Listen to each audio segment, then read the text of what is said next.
Hello प्यारे बच्चों, मैं स्वागत करता हूं आपको अपने YouTube channel learn and like में। तो जो आज की इस वीडियो में मैं आपको सॉल्व कराऊंगा कक्षा 9 की गणित प्रश्नावली 1 का ए।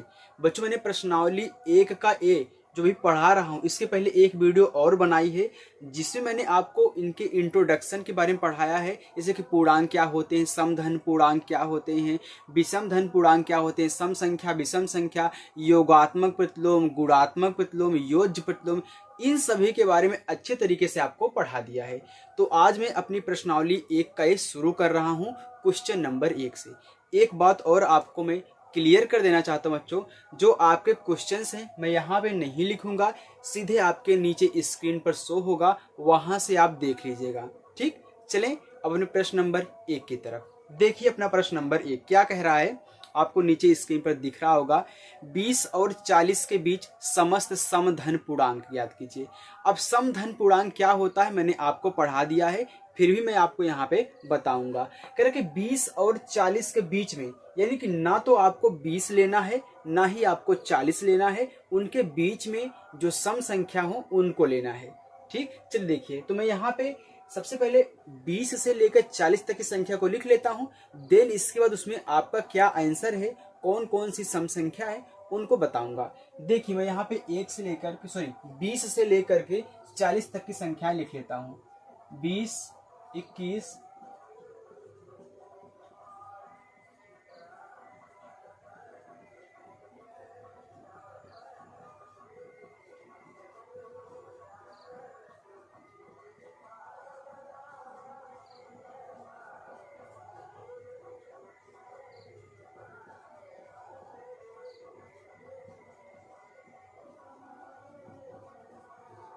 तो यहाँ पे बच्चों हमने 20 से लेकर के 40 तक की संख्याएं लिख ली हैं। तो इनके बीच में लेना है, यानी कि ना तो आपको 20 को ऐड करना है ना ही आपको 40 को ऐड करना है, इनके बीच में। तो सम संख्या क्या है, 22 है, 24 है, 26 है, 28 है, 30 है, 32 है, 34 है, 36 है, 38 है। इतना तो आप भी जानते हो सम संख्या क्या है, विषम संख्या क्या है। तो आपका जो यहाँ पे आंसर हो जाएगा वह आपका होगा 22, 24, 26, 28, 30, 32, 34, 36 और 38। ये आपका आंसर हो जाएगा पहले प्रश्न का। अब देखिए आपका प्रश्न नंबर 2 क्या है। कह रहे कि 1 से 10 तक अभाज्य धन पूर्णांक। धन पूर्णांक जब आपको बोल दे यानी कि धनात्मक होनी चाहिए संख्याएं, माइनस में नहीं होनी चाहिए। और अभाज्य की बात कर रहा है, तो अभाज्य संख्या क्या होती है बच्चों? अभाज्य संख्या वह संख्या होती है जो 1 से कटे और खुद से कटे। जैसे मैं अगर एग्जांपल लूं, 2 क्या है, 2 एक अभाज्य संख्या है। ये तो एक से कटेगी ही कटेगी, चाहे भाज्य हो चाहे अभाज्य हो, हमेशा 1 से कटता ही कटता है। एक खुद से कटेगी, 3 1 से कटेगी, खुद से कटेगी, ये सभी क्या होती हैं, आपकी अभाज्य संख्या होती है। तो आपको कह रहा है कि 1 से 10 तक। अब 1 से 10 तक बोला है ना, तो देख लीजिए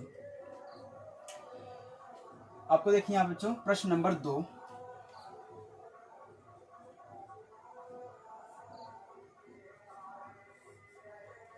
तो मैं 1 से 10 तक की संख्याएं लिख लेता हूं। 1, 2, 3, 4, 5, 6, 7, 8, 9, 10। अब देखिए बच्चों, इसमें आपका एक क्या है, एक तो ना ही भाज्य है ना ही अभाज्य है। क्यों? क्योंकि देखिए अगर अभाज्य है तो उसके लिए 2 फैक्टर होना जरूरी है, एक तो एक और एक खुद। लेकिन यहाँ पे अगर मैं एक की बात करूं तो एक का फैक्टर सिर्फ एक ही होगा। यहाँ पे इनके 2 फैक्टर नहीं बन रहे हैं, इनके एक ही फैक्टर बन रहे हैं। एक तो डिवाइड होता ही है, एक खुद ही है, तो सिर्फ इनके एक फैक्टर है। इसलिए ना तो एक भाज्य है ना ही अभाज्य है। कोई पूछे तो आप ऐसे ही बता देना। देखिए एक तो आपका 2 हो गया, 2 1 से कटेगा और 2 से कटेगा ही, और किसी संख्या से नहीं कटेगा। 3 1 से कटेगा और खुद से कटेगा, किसी संख्या से नहीं कटेगा। लेकिन 4 1 से भी कटेगा, 2 दूनी 4 भी होता है, 4 1 के 4, ये नहीं है। ये आपका 5 है, 1 से कटेगा 5 से। 6 आपका नहीं है, क्यों? क्योंकि 1 से कटेगा, 3 से कटेगा, 6 से कटेगा, इनके 3 फैक्टर बन गए। सिर्फ 2 ही होना चाहिए, एक और खुद वह संख्या। 7 है, 8 नहीं है, देखिए 9 भी नहीं है। क्यों नहीं है? क्योंकि 1 से कटेगा, 3 से कटेगा और 9 से कट जाएगा। 10 भी नहीं है, 2 से कटेगा, 5 से कटेगा और 10 से कट जाएगा, 1 से कट जाएगा, यानी कि 4 फैक्टर हो रहे हैं। तो यहाँ पे मैंने जिसमें मार्क किया है ये आपका बच्चों आंसर हो जाएगा 2, 3, 5 और 7। ये आपका आंसर है। बात क्लियर हो गई। चलिए बच्चों, अब हम चलते हैं अपने प्रश्न नंबर 3 की तरफ। आपका प्रश्न नंबर 3 बच्चों कह रहा है कि 2a+1 का क्रमानुयायी पूर्णांक बताइए। नीचे स्क्रीन पर देख लेना। प्रश्न नंबर आपका 3 है। 2a यानी कि 2a+1 का क्रमानुयायी पूर्णांक, यानी कि इसके बाद कौन सा पूर्णांक आपका आएगा। क्रमानुयायी मतलब क्या होता है? क्रम के अनुसार जो चले। तो मैंने आपको बताया था कि जब भी आपको किसी भी संख्या का क्रमानुयायी पूर्णांक निकालना हो ना, तो उसमें एक जोड़ दो। अगर उसके बाद का निकालना है एक जोड़ दो, उसके पहले का निकालना है तो एक घटा दो।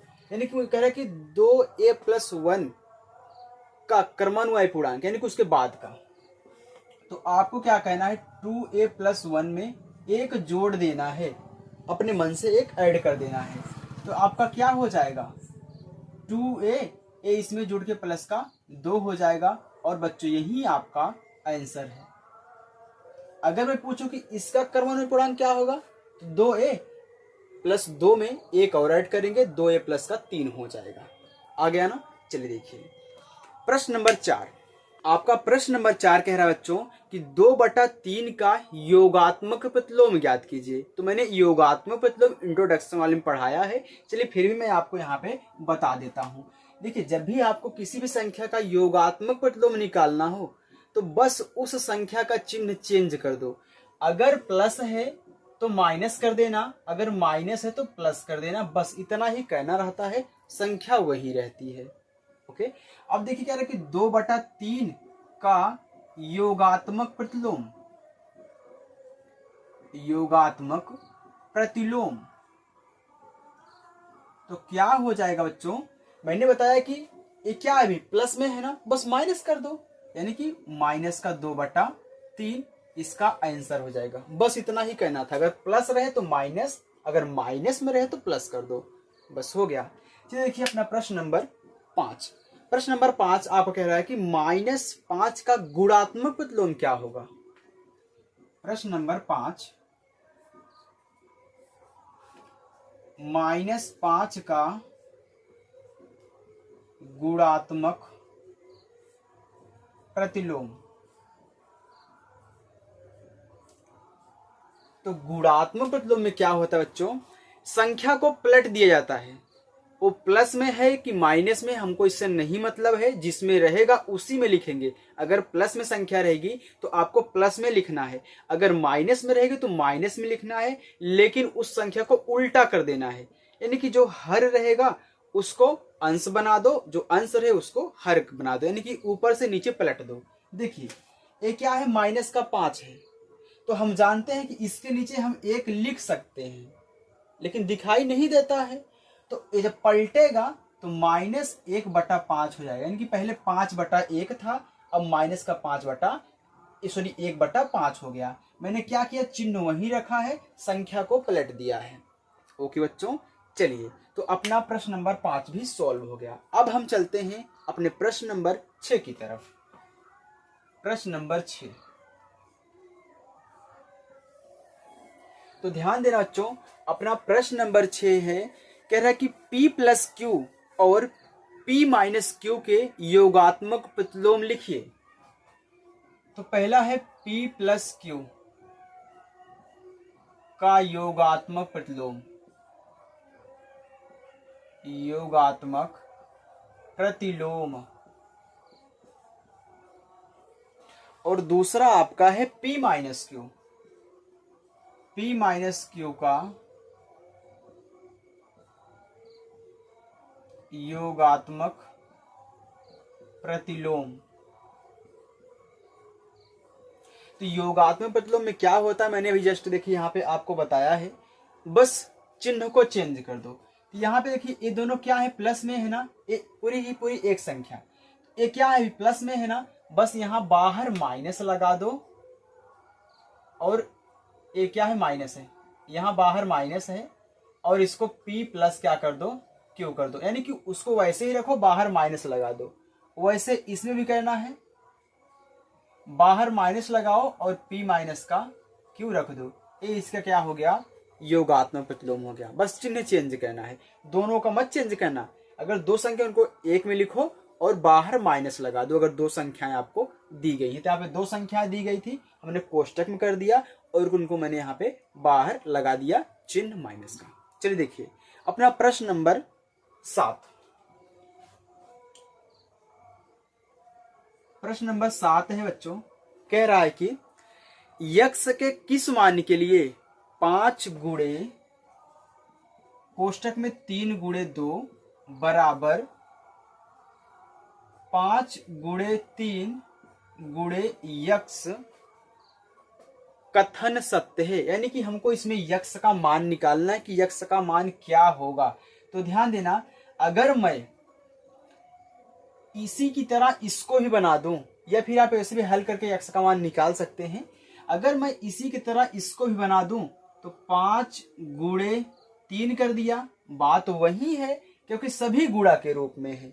ये मतलब नहीं है कि 5 का गुणा 3 में होगा, 5 का गुणा 2 में होगा, नहीं, यहाँ पे गुणा लगा यानी कि सभी क्या है, गुणा के रूप में है। तो मैंने यहाँ पे 2 को अकेले कर दिया जैसे यहाँ पे दिया गया था, बराबर 5 गुणे 3 गुणे कितना, यक्स।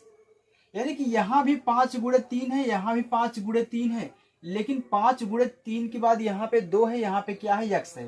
यानी कि यक्स बराबर क्या हो जाएगा आपका, या फिर आप 2 बराबर यक्स लिख लीजिए, 2 बराबर यक्स, यानी कि यक्स बराबर 2, यानी कि यक्स का मान आपका 2 होगा। आप वैसे भी सॉल्व करके यहाँ पे यक्स का मान निकाल सकते हैं, ऐसे काट काट करके। यानी कि देखिए 5 से 5 कट जाएगा, 3 से 3 कट जाएगा, बचेगा यहाँ पे 2, यहाँ पे यक्स, ऐसे आप निकाल सकते हैं। चलिए प्रश्न नंबर 7 हल हो गया। अब मैं इसको मिटा रहा हूं। आपका प्रश्न नंबर 8 है बच्चों, कह रहा है कि पूर्णांकों में ऐसी कौन सी संख्या है जो स्वयं की योज्य प्रतिलोम है। अब योज्य प्रतिलोम का मतलब होता है बच्चों कि वही योगात्मक प्रतिलोम। ओके, योज्य प्रतिलोम योगात्मक प्रतिलोम दोनों क्या है, एक ही है।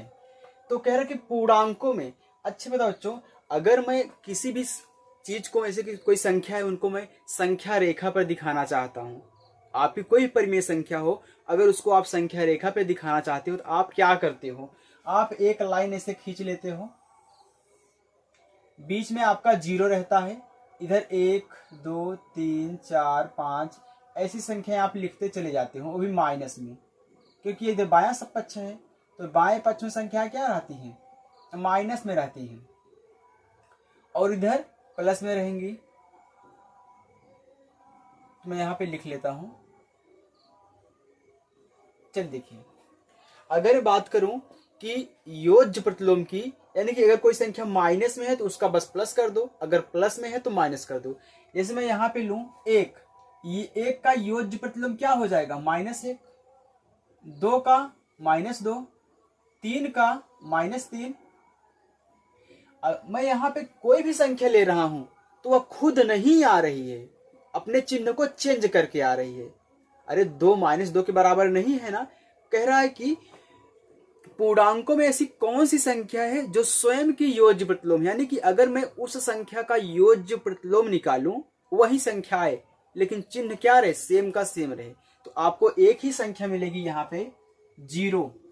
अगर आप 0 का योज्य प्रतिलोम निकालोगे तो योज्य प्रतिलोम क्या होता है, 0 होता है।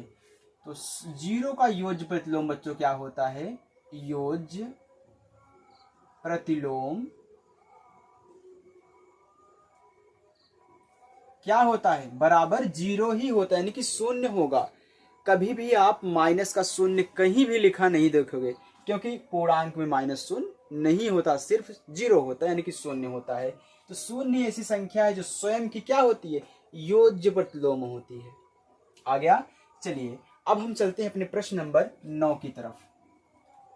अगर आपको वीडियो पसंद आ रही है तो वीडियो को लाइक कर दो, चैनल पर अगर नए हो तो चैनल को सब्सक्राइब भी कर लेना, ठीक। चलिए 9वां है, यदि a एक समधन पूर्णांक है तो बताइए कि संख्या a-1 a+1 सम है अथवा विषम। यानी कि बात कर रहा है कि मैंने यहाँ पे एक संख्या a दे दी, वह क्या है, समधन पूर्णांक है। सम क्या है, समधन पूर्णांक है। हाँ, a एक समधन पूर्णांक है। तो आपको यहाँ पे प्रश्न दे दिया कि a- का 1 और a+ का 1 आपका सम होगा अथवा विषम होगा। तो ध्यान देना, मैं यहाँ पे एक कोई a के बराबर समधन पूर्णांक मान लेता हूं। मैं मान लेता हूं कि a बराबर कितना, 2। 2 क्या है, सम भी है धनात्मक भी है, तो समधन पूर्णांक हो गया। अब इसी a के मान को यहाँ पे पुट करो a के स्थान पे। देखिए 2 - का 1, फिर कोष्टक में 2 + का 1। तो मैं अगर 2 में से 1 घटाऊं तो 1 आएगा, गुणे 2 में 1 जोड़ूं 3 आएगा। क्या आ गया, 3। तो आपका क्या है, 3 क्या होती है, आपकी विषम संख्या है ना, तो विषम हो जाएगी, विषम। यानी कि a-1 a+1 क्या होगा, विषम होगा। ऐसे ही चेक किया जाता है। चलो बच्चों, अब हम चलते हैं अपने प्रश्न नंबर 10 की तरफ। प्रश्न नंबर आपका 10, आपका प्रश्न नंबर 10 कह रहा है कि संख्या रेखा पर 5 और 7 का योग लिखिए। 5 और 7 का योग। तो संख्या रेखा, यहां पर मैं एक संख्या रेखा बना रहा हूं। यहां पे आपको क्या कहना है, 5 और 7 का योग दर्शाना है। यानी कि 5 और 7 का योग क्या होता है, 12 होता है। तो मैं यहाँ पे देखिए दोनों प्लस में है तो प्लस ही ज्यादा रहेगा, माइनस में कोई संख्या नहीं रहेगी। तो यहाँ पे लिखिए, मैं यहाँ पे कर देता हूँ 0। 0 के बाद एक संख्या माइनस का 1 लिख देता हूँ, क्योंकि माइनस की जरूरत है नहीं, लेकिन एक संख्या लिख दो। 12 तक लिख लो, फिर 13 तक लिख लो। 1 2 3 4 5 6 7 8 9 10 11 12। देखिए 1 2 3 4 5 6 7 8 9 10 11, कितना, 12 हो गया। अब आपको क्या कहना है, पहले 5 को दिखाना है। अभी आप कहां पे खड़े हो, 0 पे खड़े हो। 0 से 5 खाना जाओगे तो 1 खाना, 2 खाना, 3 खाना, 4 खाना, 5 खाना। तो 5 खाना के बाद जो आए वही होता है, यानी कि यहाँ पे आप पहुंच गए। ऐसे आप चलोगे और यहाँ पे धीरे से पहुंच जाओगे। अब आप 5 पे पहुंच गए हो, 5 के बाद आपको 7 खाना और चलना है। तो 1 खाना, 2 खाना, 3 खाना, 4 खाना, 5 खाना, 6 खाना, 7 खाना। 7 खाना पे आगे, इसके बाद क्या रहा, 12। यानी कि आप 12 पे पहुंच गए। और यही क्या है बच्चों, आपका यहाँ पे आप 7 गए हो, यहाँ पे 5 गए हो, तो यही आपका 5 और 7 का योग क्या है, 12 है। यह मैंने दिखा दिया। तो चाहे आप इसे डायरेक्ट ऐसे कर सकते हो, ओके। ये पूरा का पूरा योग क्या है, आपका 12 है। चलिए बच्चों, अब हम चलते हैं अपने प्रश्न नंबर 11 की तरफ। तो पहले इसको रफ कर देता हूं, यानी कि मिटा देता हूं।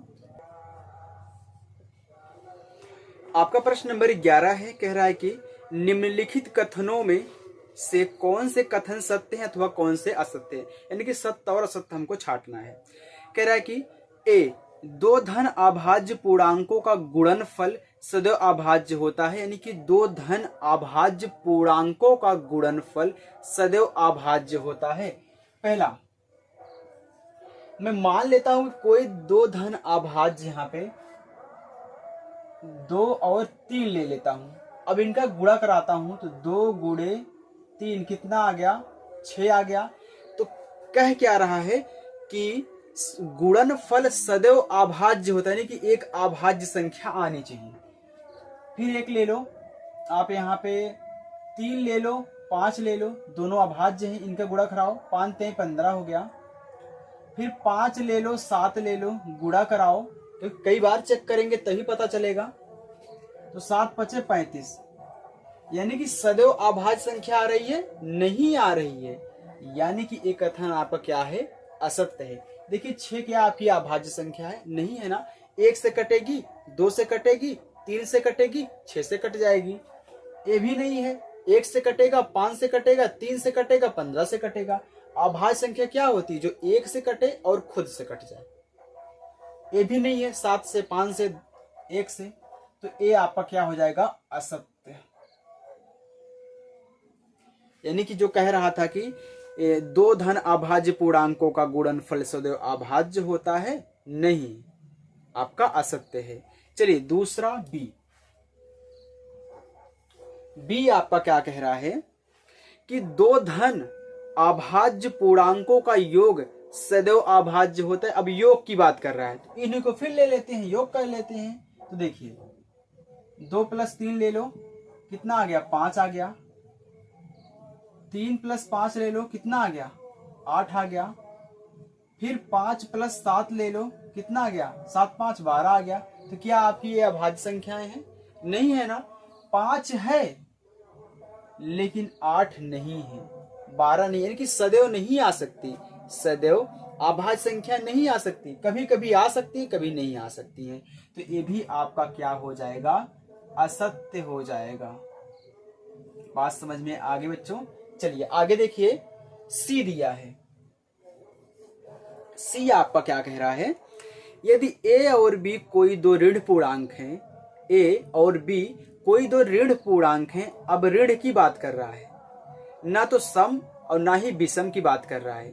कोई दो ऋण पूर्णांक आप ले लो, तब a + b सदैव एक ऋण पूर्णांक होगा। यानी बच्चों कि a और b क्या है? दो ऋण पूर्णांक है, और कह रहा है कि a + b सदैव ऋण पूर्णांक होगा। तो यहां पे एक बात करिए, a बराबर आप मान लीजिए कोई ऋण पूर्णांक, चलिए मैं ले लेता हूं -2 ले लेता हूं, यहाँ पे -3 ले लेता हूं, क्योंकि ऋण है, पूर्णांक है। इनका योग करिए तो -2 और माइनस कितना? 3 हो जाएगा, क्योंकि बीच में अगर प्लस लगाऊंगा तो कोष्टक में लिखना पड़ेगा। कोष्टक में लिखूंगा तो यहाँ पे क्या कर दूंगा? गुणा, तो माइनस ही रहेगा। कितना आ रहा है? -5 आ रहा है। अब फिर ले लो, यहाँ पे एक और ले लो, चेक कर लो, या फिर इसको ऐसे ही जाने दो, क्योंकि इसमें सदैव की बात, हाँ सदैव की बात किया है, तो हमको चेक करना पड़ेगा। तो देखो -3 ले लो, -5 ले लो, कितना हो गया? -8 हो गया। यानी कि बच्चों इससे ये स्पष्ट होता है कि अगर आप कोई भी दो ऋण संख्याएं जोड़ोगे तो आपका ऋण में ही आएगा, क्योंकि ऋण ऋण जुड़ता है, यानी कि माइनस माइनस जुड़ता है, चिन्ह क्या लगता है? माइनस का, यानी कि सदैव ही आएगा ऋण पूर्णांक, आएगा ना। चलिए तो ये आपका क्या हो जाएगा? सत्य हो जाएगा, क्योंकि माइनस माइनस जुड़ता है, चिन्ह माइनस लगता है, तो हर बार लगेगा, तो माइनस में ही आएगा। तो माइनस में आएगा तो पूर्णांक आपका होगा वो माइनस वाला। चलिए बच्चों अब हम चलते हैं अपने प्रश्न नंबर 12 की तरफ। तो प्रश्न नंबर 12,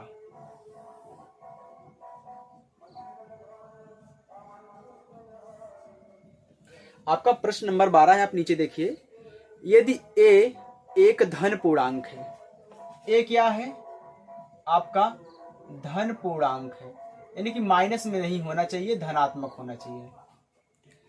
धन पूर्णांक है तो दिखाइए कि संख्या a + 1, a + 2, a + 3 संख्या 24 से पूर्णतः विभाज्य होगी।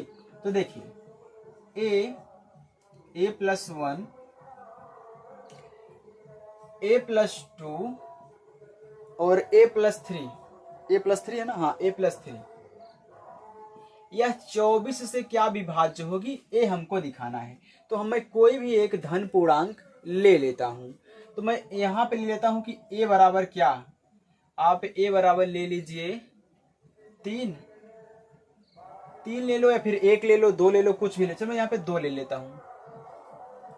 अगर मैं 2 लूंगा तो देखिए यहाँ पे 2 रखना पड़ेगा, फिर 2 + 1, फिर ए के स्थान पे 2, 2 + 2, फिर ए के स्थान पे 2, 2 + 3। अब देखिए बच्चों इनको जोड़ करके गुणा कराओ, 2 गुणे यहाँ पे 3 हो गया, गुणे यहाँ पे 4 हो गया, गुणे 5 हो गया। तो 5 चौका 20, 20 त्याई 60, और 60 गुणे जो कितना हो गया? 120। अब देखिए क्या ये 24 से पूरी तरह से विभाज्य है? तो मैं यहाँ पे भाग कराऊंगा 24 से। तो 24 से अगर मैं भाग कराऊं, ऐसे करा लो, 120 ये आपका आंसर आया है ना। तो 120 में आप 24 से भाग कराओ, देखिए 12 दूनी 24, 12 एक के 12, 0 हो गया, 2 एक के 2, 2 पचा 10, कितना आ गया 5 आ गया, और पूरा का पूरा विभाज्य हो गया, पूरा पूरा हो गया विभाज्य ना। तो हाँ, यह अगर एक कोई आपकी धन पूर्णांक है तो ये संख्याएं पूरी क्या है 24 से विभाज्य है। तो आपको इसमें करना क्या था, तो दिखाइएगी, मैंने दिखा दिया कि कैसे क्या है 24 से पूर्णतया विभाजित है। आप चाहे एक भी लोगे तब भी विभाजित हो जाएगा, 2 लोगे 3 लोगे कुछ भी लो, आपका विभाजित होना ही होना है। ओके बच्चों, चलिए तो यहाँ पे देखिए मैंने आपको दिखा भी दिया है। अब हम चलते हैं अपने प्रश्न नंबर 13 की तरफ। बच्चों आपका प्रश्न नंबर 13 है, कह रहे कि यदि a एक समधन पूर्णांक है और b एक विषम धन पूर्णांक है। a क्या है आपका समधन पूर्णांक है और b आपका क्या है विषम धन पूर्णांक है।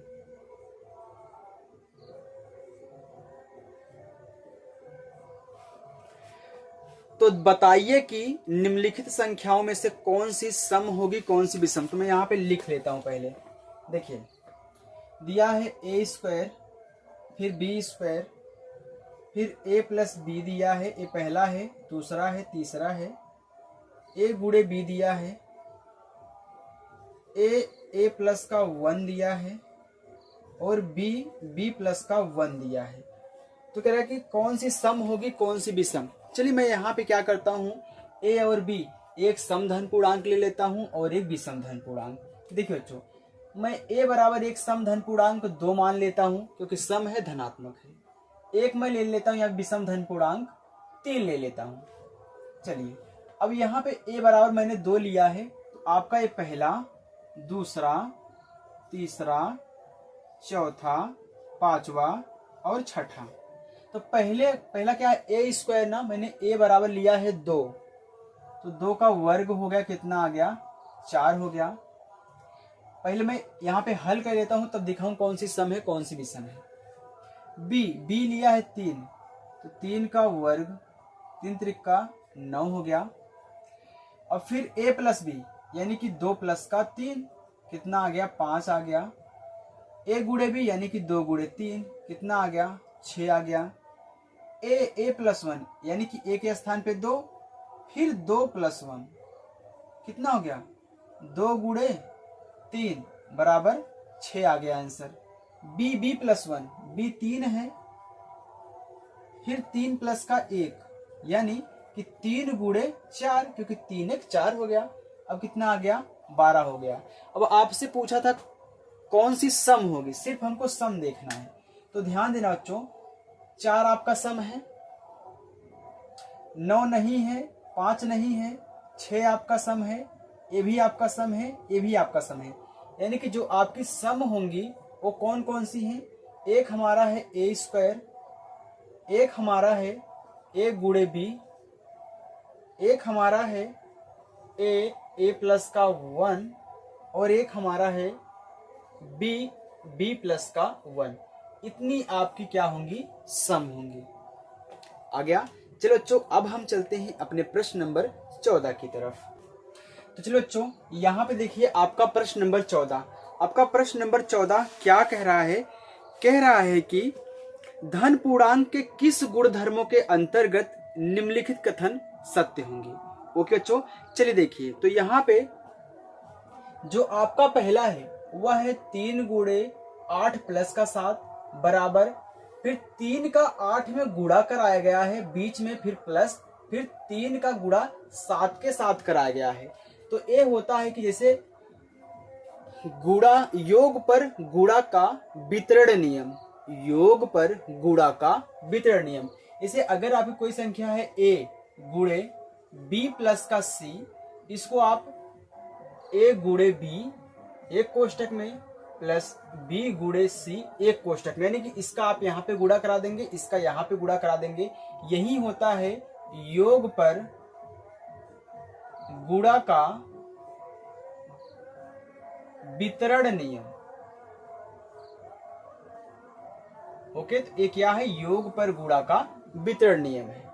चलिए नेक्स्ट आगे देखिए आपका दिया है 3 प्लस फिर कोष्टक में 5 प्लस का 9, तो एक बार इसको इसके साथ जोड़ दिया है, इसको अकेले कर दिया है। यानी कि अगर आपकी कोई संख्या a है, देखो इसको हम बोलते हैं योग का साहचर्य नियम। योग किया गया है, योग का क्या है, साहचर्य नियम है। योग का साहचर्य नियम का जो फॉर्मेट होता है बच्चों, वह होता है अगर कोई संख्या आपकी a है प्लस b प्लस की c है, तो आप इसको ऐसे कर सकते हैं, इसको एक साथ ले लो, a प्लस b एक में कर लो, फिर प्लस का c, बात तो आपकी वही है। तो ये क्या होता है, योग का साहचर्य नियम, साहचर्य नियम। ओके, नियम। चलिए बच्चों, अब देखिए तीसरा आपका c दिया है 3 गुणे 2, इसी को पलट करके दे दिया है 2 गुणे 3। ये क्या होता है आपका, इसको बोलते हैं क्रम विनिमय नियम। क्या बोलते हैं, क्रम विनिमय नियम। यानी कि अगर कोई आपकी संख्या है a गुणे b, तो आप चाहे इसे b गुणे a करें या फिर a गुणे b करें, आपका आंसर सेम आने वाला है। अरे देखिए 3 दूनी 6 या फिर 2 तिहाई 6, बात एक ही है। इसको बोलते हैं क्रम विनिमय नियम। एक क्या इसका गुणधर्म है। चलिए आगे देखिए, 3 गुणे 5 बराबर a गुणे 5, तो a बराबर 3, तो इसको बोलते हैं बच्चों, अगर आपको इस टाइप का दिया जाए जिसमें आपको एक का मान निकालना हो, यानी कोई संख्या, कोई चर संख्या आपकी हो सकती है, उसका मान निकालना हो, तो इसको बोलते हैं निरसन नियम। निरसन नियम। ओके बच्चों, तो ये आपका हो गया प्रश्न नंबर 14 भी सॉल्व। इसको आप याद कर लेना। ठीक, चलिए देखिए आगे बच्चों, आपका प्रश्न नंबर 15 जो कि लास्ट है, वह आपका है संख्या रेखा पर -5, -2, 0, 1, 2, 5 को दर्शाइए। क्या क्या दर्शाना है आपको, -5, -2, 0, 1, 2 और 5, वो भी संख्या रेखा पर। तो मैं यहाँ पे एक संख्या रेखा खींच देता हूं। मैंने यहाँ पे एक संख्या रेखा खींच दी है। दूसरा मार्कर ले लेता हूँ यहाँ पे, दूसरा नहीं क्या, कहाँ गया है, तो देखिए इसी से कर लेता हूँ। ठीक, देखिए बीच में आपका यहाँ पे होता है 0, होता है ना, तो 0 यहाँ पे दर्शाया गया। इसके बाद 1, 2, 5 प्लस में है, तो इधर प्लस में दर्शा दूंगा, 1, 2, 5 कर दो। अब देखिए माइनस में दोनों हैं, तो इधर दर्शा दो, -2 फिर -5 कर दो। या फिर आप यहाँ पे देखिए -1, -2, -3, -4। अब यहाँ पे 5 है, ये क्या देखिए 1, 2, यहाँ भी कर दो, 3 और 4 कर दो, बात बराबर है। हमको उसी को दिखाना है जो यहाँ पे संख्याएं आपकी दी गई हैं। तो मार्क कर दो, 0 पे लगा दो a, और -2 है, इस पे लगा दो b, और 5 है तो इस पे लगा दो c, फिर 1 पे लगा दो d, और इस पे लगा दो e, और 5 पे लगा दो f। ऐसे मार्क कर देना, यानी कि नंबरिंग कर देना, ताकि आपको पता चले कि हमारा -5 यहाँ पे है, -2, 0, 1, 2, 5 यहाँ पे है। इन सभी को तो मैंने ऐसे लाइनों में लिखा है, यानी कि इसे आपकी नंबरिंग की जाती है। ठीक बच्चों, तो हमें आशा है बच्चों आपको हमारी वीडियो पसंद आई होगी। बच्चों वीडियो पसंद आए तो प्लीज़ वीडियो को लाइक करें, और चैनल पर नए हो तो चैनल को सब्सक्राइब करें, अपने दोस्तों तक भी शेयर करें।